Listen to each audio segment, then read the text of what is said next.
This is Limbs by Julia Elliott. On a gauzy day in early autumn, senior citizens stroll around the pear orchard on robot legs. Developed by the Japanese, manufactured by Boeing, one of the latest installments is the mechanization of geriatric care, leg intuitive motion bionics, Limbs, have made it all the way to Gable, South Carolina, to this little patch of green behind Eden Village Nursing Home. And Elise Mood is getting the hang of them. Every time her brain sends a signal to her actual legs, the exoskeleton limbs respond, marching her along in the gold light. Beautiful day. Even though Elise can smell chickens from the poultry complex down the road and exhaust from the interstate, even though the pear trees in this so-called orchard bear no fruit. The mums are in bloom. Bees glitter above the beds. And a skinny man comes toward her, showing off his mastery of the strap-on limbs. Elise, he squints at her. You still got it. Prettiest girl at Eden Village. She flashes her dentures, but says nothing. You remember me? Ulysses Stokes, a.k.a. Pip, who went to the barbecue place that time. Elise nods, but she doesn't remember. She's relieved to see a techno nurse headed her way, the one with the platinum hair. Come on, Miss Elise, the nurse says. You got memories at 3. Elise points at the plastic power unit strapped to her lower limbs. You're going to walk it today, says the nurse. I think you got it down. Elise grins. 3 people from the dementia ward were chosen for the test group. So far, she's the only one with nerve signals strong enough to stimulate the sensors. As she strides along among flowers and bees, she rolls the name around on her tongue. Pip Stokes, recalling something familiar in the wry twist of his mouth. For the past 3 months, nanobots have been rebuilding Elise's degenerated neural structures, refortifying the cell production of her microglia in an experimental medical procedure. Now she sits in the memory lane neurotherapy lounge, strapped into a magnetoencephalographic, MEG, scanner that looks like a 1950s beauty parlor hair drying unit. As a young female therapist monitors a glowing map of Elise's brain, a male spits streams of nonsense at her. Cornbread, he says. Corn-fed coot. Corny old colonel with corns on his feet. Elise snorts. Who was that colonel she knew? Not a colonel, a corporal. She once kissed him during a thunderstorm. But she was all of 16. He was fresh from Korea, drenched in mystique and skinny from starving in a bamboo cage. Elise vaguely recollects his inflation into a 300-pounder who worked the register at Stokes Feed and Seed. Pip Stokes. In a flash, she remembers the night they ate barbecue together, back when the world was still green, back when Hog Heaven hung paper lanterns over the picnic tables and Black River Road was dirt. After wiping his lips with a paper napkin, he'd said, You ought to be my wife, in his half-joking way, and she dropped her fork. Look, says the female therapist, we've got action between the inferior temporal and the frontal. Let's try another round, says the male, one with a ponytail so little and scraggly that Elise wants to snip it off with a pair of scissors. 1 unit of BDNF, says the female, and self-integration image therapy with random auditory sequencing and a jolt of EPHB2. The boy clamps Elise's head into a padded dome. The room gets darker. She hears birdsong and distant traffic as the screen lights up to display a photo of a couple, the girl decked out in a wiggle dress and heels, the man slouching beside her in baggy tweed, his face obscured by a straw hat. At first, Elise thinks they're walking on water. Then she realizes they're standing at the edge of a pier, a lake glinting all around them. Something about the lake makes her gasp. Elise wonders if the young woman in the photograph is her daughter. She's pretty sure she never had a daughter, so maybe it's her mother's daughter, which means she and the girl are the same person. We got action all over, says the female therapist, mostly in the temporal and right parietal lobes. Emotional memory and spatial identity, says the male, tapping a rhythm on the desk with his fingertips.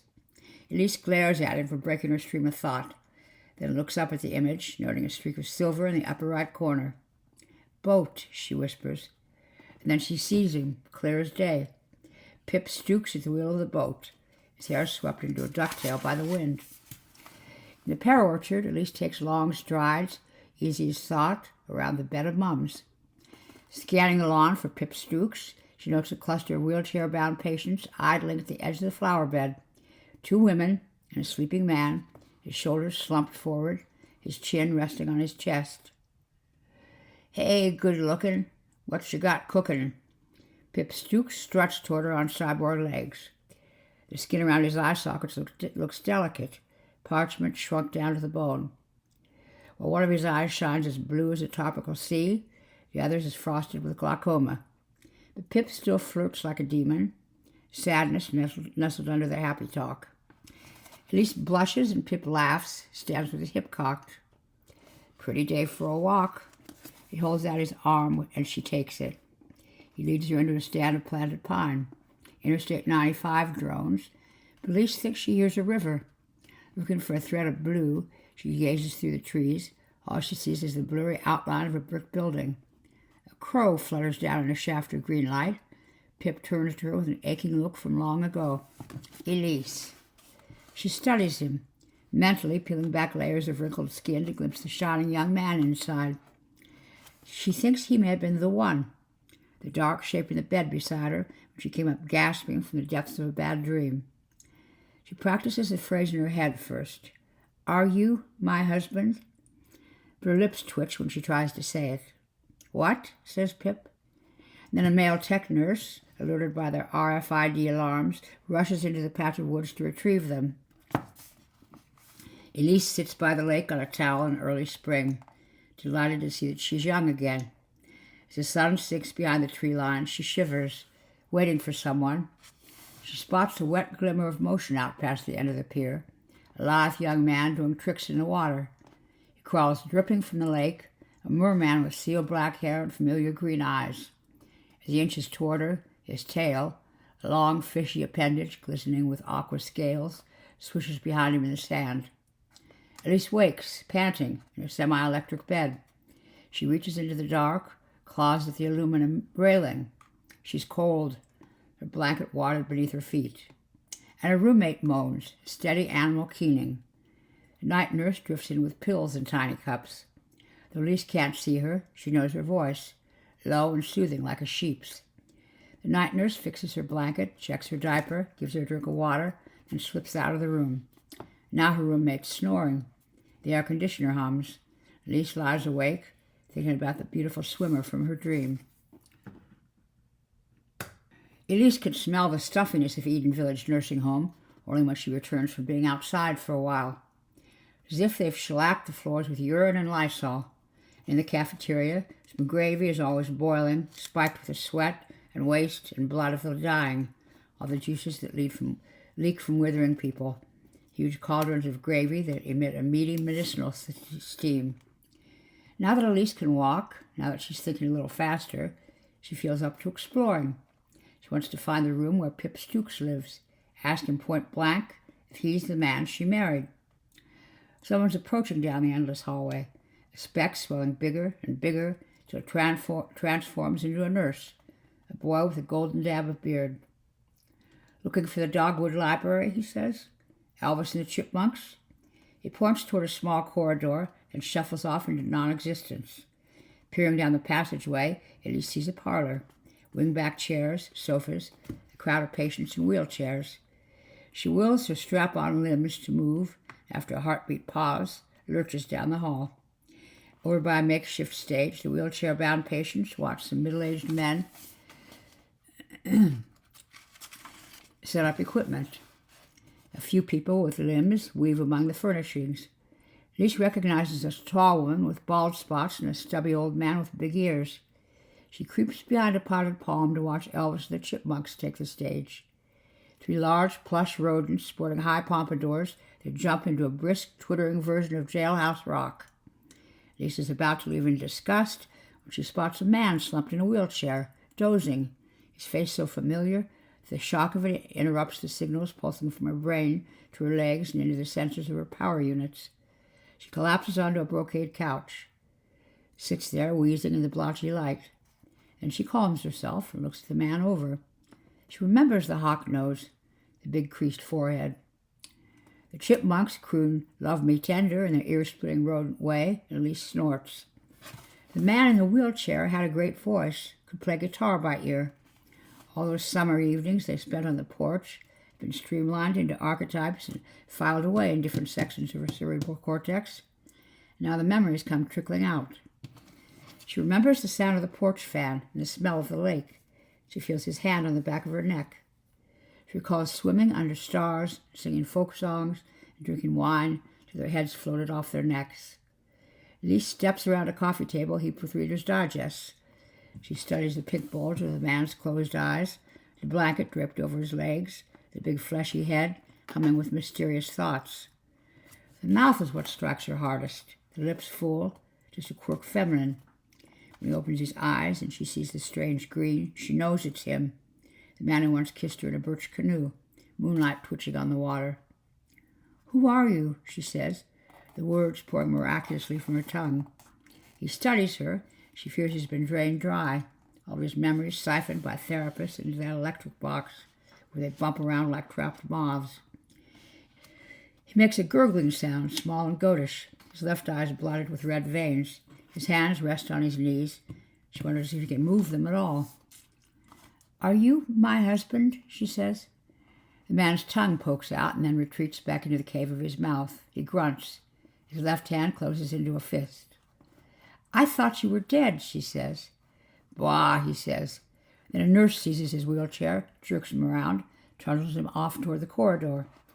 Elise staggers in a panic and her limbs malfunction, leaving her crumpled on the carpet as the chipmunks mock her with Heartbreak Hotel. She pulls herself up, squats, then stands, wills her legs to move fast, and they do, spinning her along like a power walker.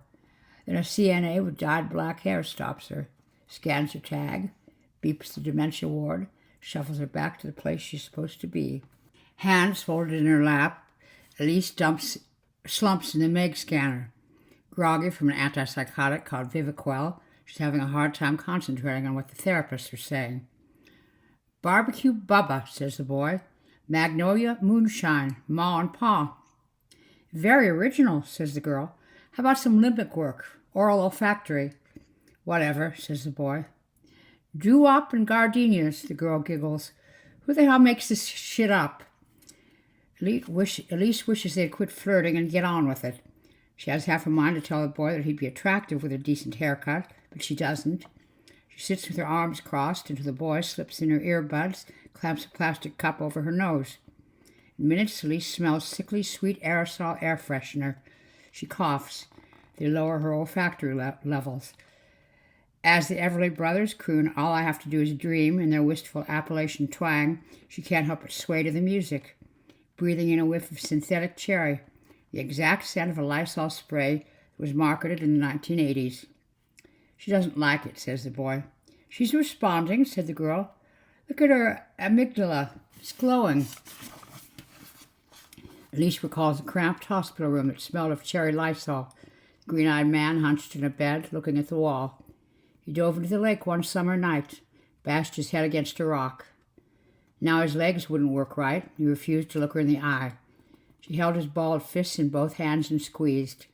The doctor said his motor neurons were damaged, compromising his leg muscles. The doctor went on and on about partial recovery and physical therapy, but the man didn't seem to be listening.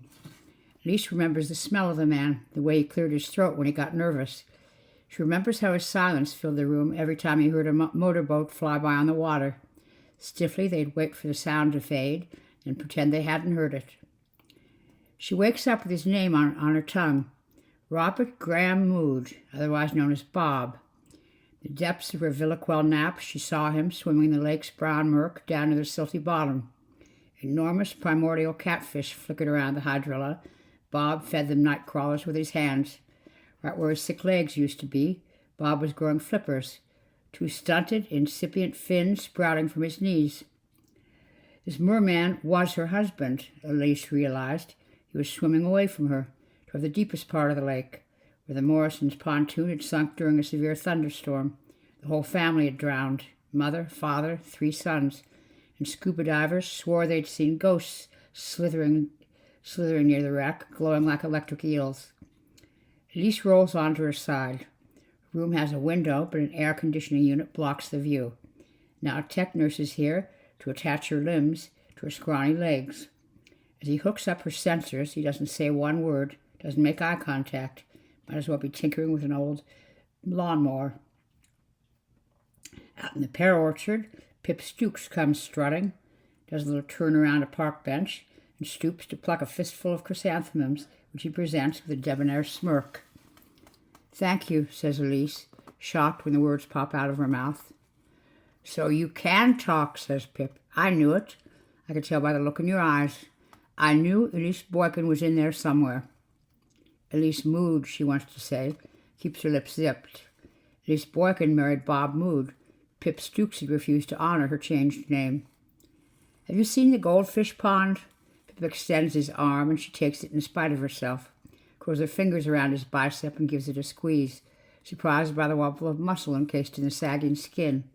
They amble over to the pond, which is tucked behind a stand of canna lilies. "Watch this," says Pip. He pulls a plastic bag from his pocket, shakes breadcrumbs into his hand, flings them into the water. Elise concentrates on the oblong circle of liquid, eyeing it like an old queen gazing into a magic mirror. She sees a glimmer of orange, and then another and another.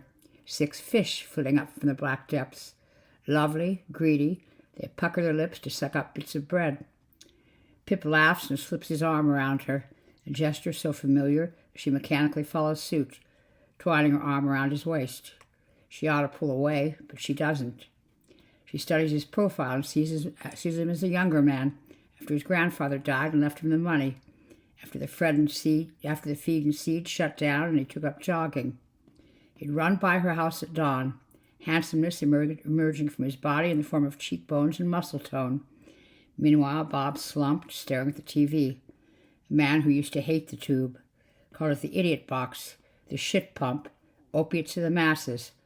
Now he said nothing, just eyeballed the screen, silence filling the house like swamp gas. She took up smoking again, would slip down to the dock and sit with her feet in the water. She's the one who checked the catfish traps. She's the one who picked the vegetables that summer and trucked them to the market. She still sold her chow-chow and blueberry jam and eggs from the chickens, whose house needed a new roof. She sold azalea seedlings to the Yankees who were buying up every last waterfront lot on the lake. After Bob's accident, she'd sold 50 acres of their land, the woods shrinking around them, big houses popping up in every bay. One day in July, she took a break to go swimming. Just before Bob's accident, she bought a French-cut one-piece that now seemed shameless, too young for 43. She was alone in the cove.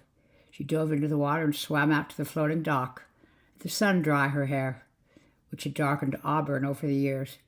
And then Pip Stooks whisked by in his new motorboat, a dolphin blue Savage Electra. He looked sharp in aviator sunglasses, slender and tan, cigarette clenched in his teeth. Elise eats every bit of her supper, fast, even the creamed corn. Remembering the ears of sweet corn Bob used to roast on the grill, she swallowed the filthy goop.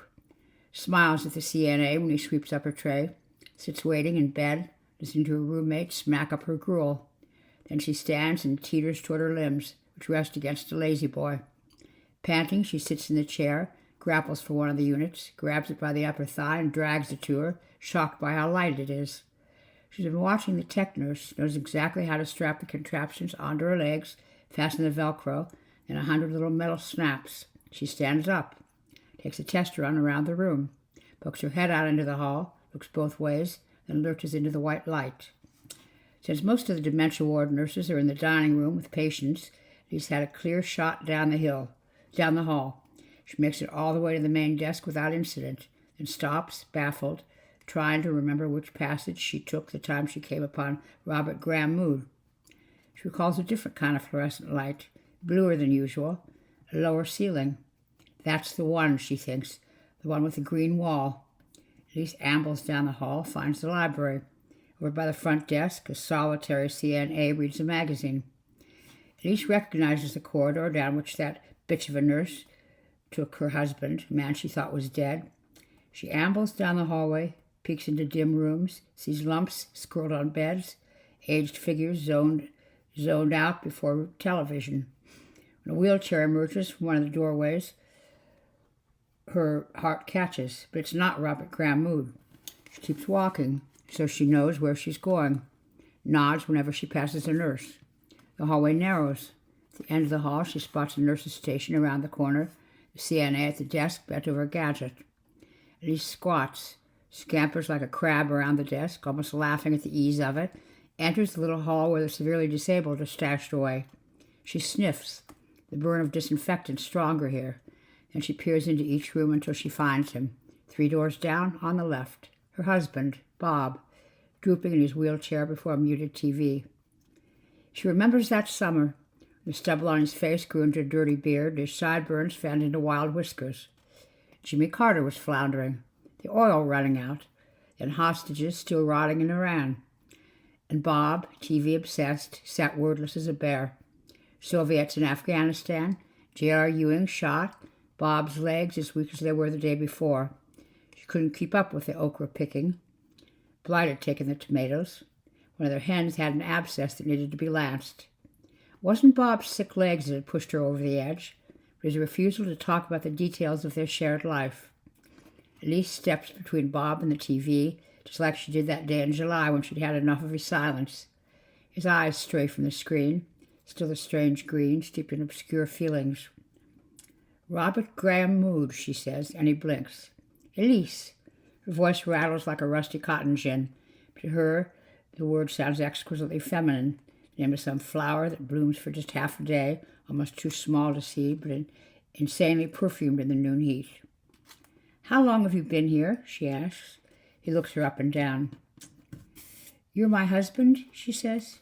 "Yes," Bob rasps. The air conditioner drones and they stare at each other. Elise is about to touch his arm when the CNA brushes in, smiles, speaks softly as if to a cornered kitten, takes her firmly by the arm. When Elise wakes up from her Viviquil nap, a boy looms over her.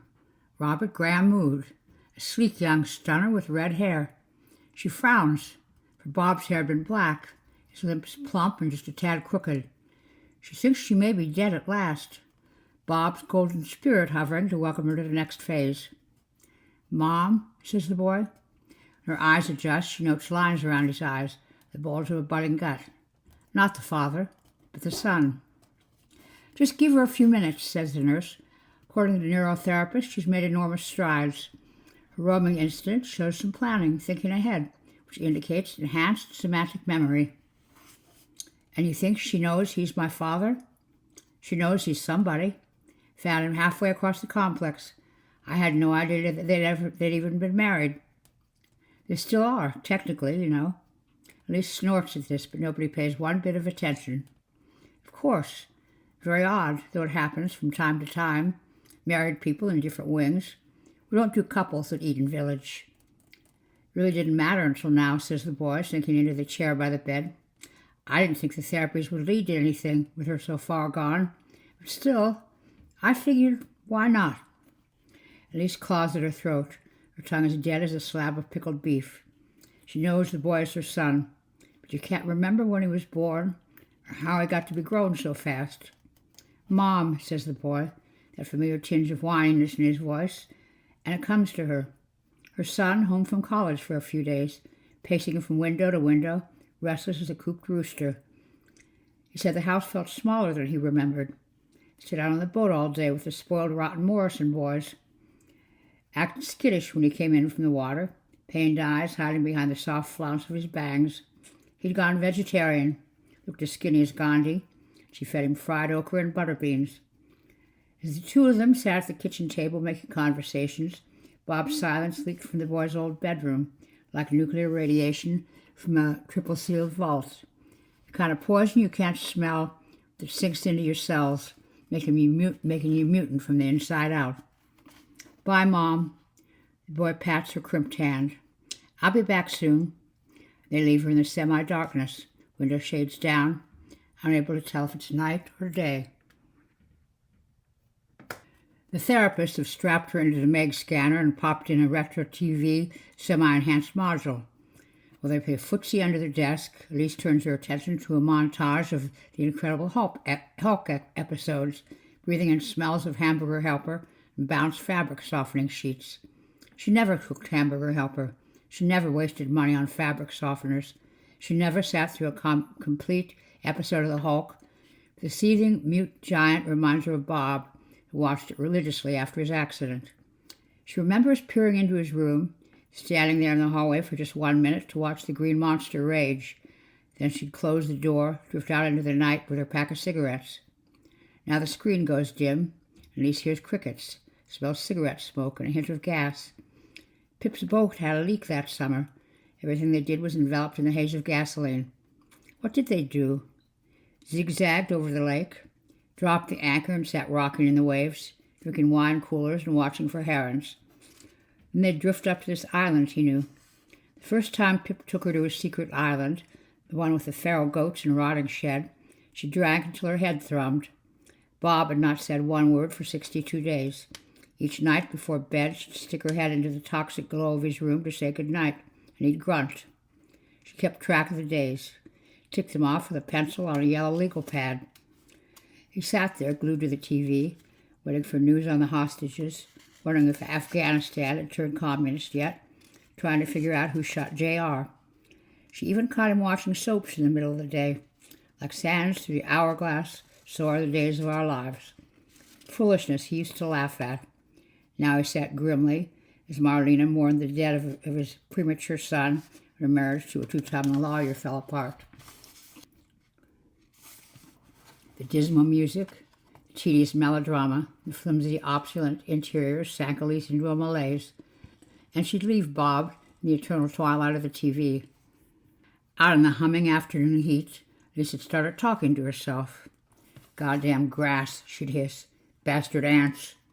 One day in the itchy ochre patch, where unpicked pods had swollen into 8-inch monsters, where fire ants marched up and down the sticky stalks, crawling into her hands and stinging her in the tender places between her fingers, Elise ripped off her sun hat and shrieked. Then she stormed inside and changed into her swimsuit. Without looking in on Bob, she grabbed her smokes and jogged out in the cove, walking waist-deep into the water while taking deep drags. "Fuck," she hissed, a trashy cuss she never indulged in. Then she felt drained of wrath. She tossed her cigarette butts and swam out to the floating deck, where the water was cooler.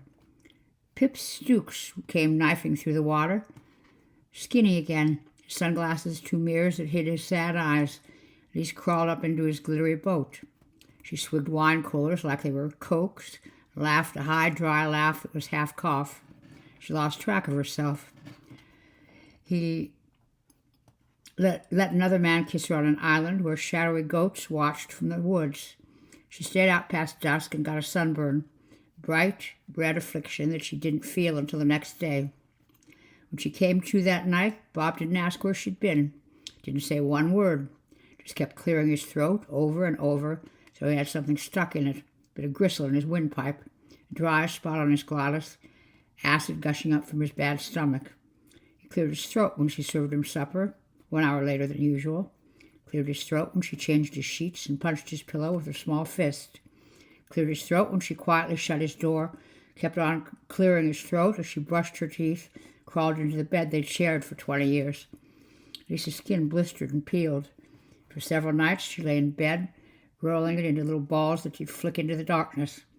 Then 1 week later, her skin tender, the pale pink of a seashell's interior, she went off with Pip Stooks again. "I figured out how they catch us," whispers Pip. Elise widens her eyes. As they take a little turn around the bird bath, she scans the crowd for wheelchairs. They sit down on a concrete bench. "Feel that bump on your arm?"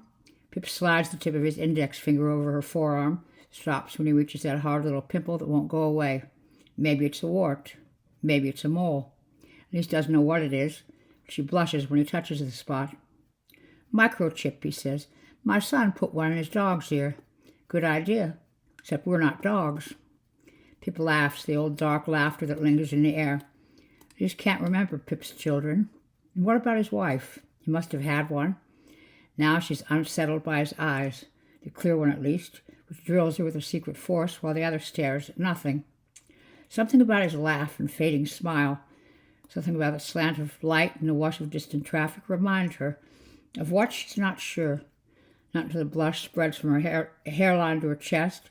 Not until she sees Pip walking naked from the lake, sees the scar on his chest, the sad apron of belly skin, relics of his previous life as a fat man. And then she remembers. He did have a wife, a girl named Emmy from Silver. They'd had 2 boys and divorced. Emmy had kept the house in Manning. Pip moved out to the lake house, free to whip around on the empty water. For 2 months, they boated out to the little island almost every afternoon. Got sucked into the oblivion of the dog days, shrieking cicadas and heat like a blanket of wet velvet that made you feel half asleep. It was easy to sip wine coolers until you couldn't think. Easy to swim naked in water warm as spit. In September, they finally went to his lake house, fancy place with lots of gleaming brass, TV built into a clever cabinet, stash of top-notch liquor behind the wet bar. Showing her around, Pip pointed out every last effect, all bought with his grandfather's money. Something bothered her. The way he slapped her rear like a rake on Dallas. The way he smoked afterward in the air-conditioned bedroom, hiding his saggy gut under the sheet. He kept checking himself out in the mirror, ran his fingers through his gelled hair. As Pip went on about the Corvette he wanted to buy, she thought about Bob, how in the past he was always quietly tinkering with something. And then poor Pip started up on Korea, told her about coming back home after starving in the bamboo cage, eating for a solid year in a trance, waking up one day to the shock of 300 pounds. He'd lost the weight and gotten married. Then he gained it back, got divorced, lost it again. His whole life staked to that tedious fluctuation. That night when she got home, Bob turned from the television and spoke to her. "Look at this joker," he said, pointing to Ronald Reagan, the movie star who was running for president, one who looked like a handsome lizard.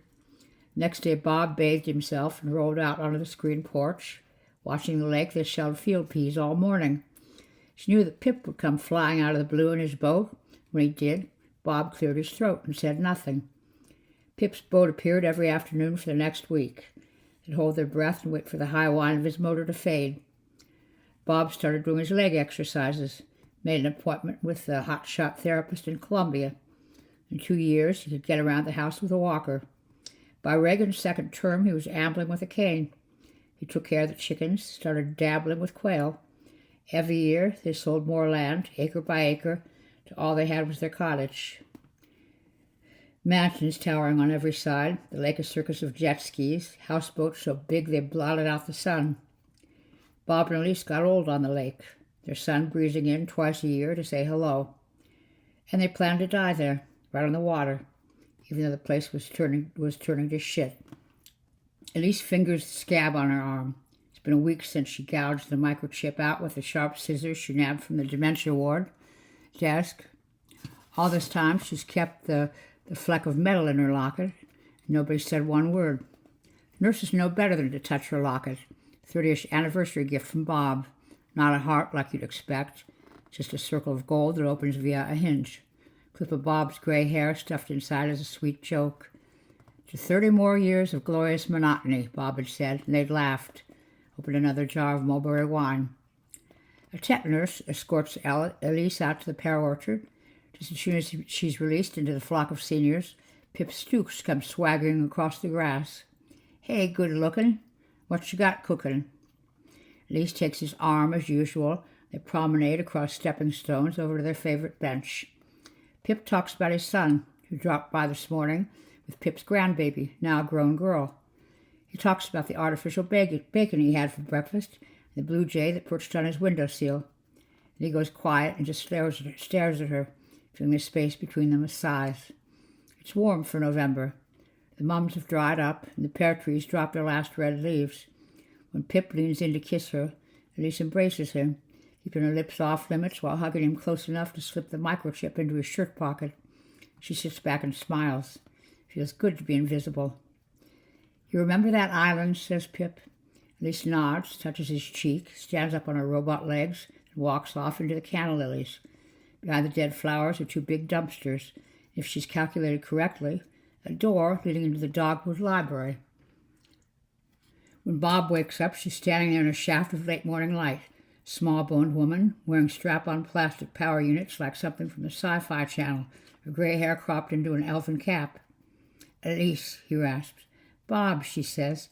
His thick lids slide down over watery eyes. "Bob," she says. He shifts in his chair but won't wake up.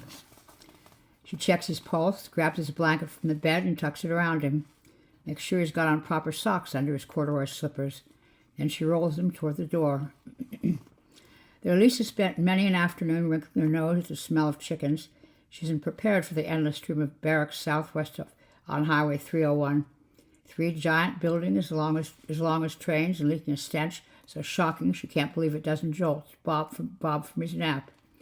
Mouth breathing, she hustled to get past the nastiness, fingering the button that operates his chair, kicking it into high gear, the one the nurses use when they're in a tizzy. She's been walking for an hour on a strip of highway shoulder that comes and goes, smooth sailing for a mile, and then she'll hit a patch of bumpy asphalt and veer onto the road. A number of motorists have passed, mostly big trucks, pickups, the occasional SUV. She worries that some upstanding citizen has already called Eden Village. She expects a cop car to roll up any minute, expects to see the officer put on his gentle smile, the one he uses with feeble-minded people and lunatics, geezers, and little children. She would prefer a back road, some decent air and greenery. She knows she wouldn't remember the way. If she recalls correctly, 301 is almost a straight shot to the water. Her legs don't hurt, her shoulders do, an ache that dips into her bones. Her fingers cramp as they grip the handles of Bob's car, and she's too thirsty to spit. She imagines sweating glasses of sweet tea, cold Coca-Cola in little bottles, lemonade with hunks of fruit floating in the pitcher. She remembers the time she took Bob to meet her grandmother. They drank from a pump on the old wraparound porch, drawing cool spring water up from the earth. She recalls sipping from the garden hose and tasting rubber. Remembers the special flavor of Bob's musty canteen, the one they always took camping. She and Bob once hiked up Looking Glass Rock, crouched under a waterfall with their mouths open, taking giant gulps, the whole mountain wet with dew. Hosts of tiny frogs had clung to the stone, suckers on their toes. When they get to the lake, Elise will row Bob to the end of the old pier. It'll be dusk by then, she thinks, catfish crowding in the shallows. She wants him to see water on every side when he wakes up, vast and black, with the sky in pink turmoil, so it's just the two of them, out there floating in a little boat.